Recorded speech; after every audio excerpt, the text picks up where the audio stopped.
శివుని చేరేదెలా దరికి దారేదని హరుని సెలవీమని నీదే కదా తనువు నీవే కదా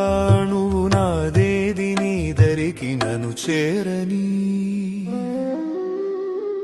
నా శ్వాస నీకు నా నీరాజనముగను నా స్వరము నీకు నా అభిషేకముగను